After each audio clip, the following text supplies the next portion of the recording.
Hey guys, in this video, I'm going to show you how you can harvest a buffalo in Icarus.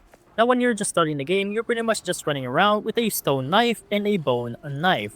However, these two knives right here are pretty much on the lower tier level when it comes to using the knives as a butchery item. Now over on the tier 2, you can either get the taxidermy knife or the iron knife as your main use for harvesting higher tier animals. Now inside my inventory right now, I have both the taxidermy and the iron knife right here. Now, if you're wondering what the difference between the two of them is, it's basically the taxidermy knife gives a 100% yield from skinning and a 100% chance to obtain creature vestiges when skinning. But the iron knife right here has a 200% yield from skinning. Alright, right in front of me is a buffalo right here. Let me just shoot it in the head.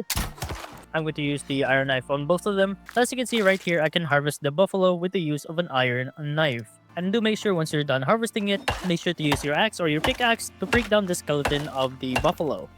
And that's pretty much it about how to harvest a buffalo in Icarus.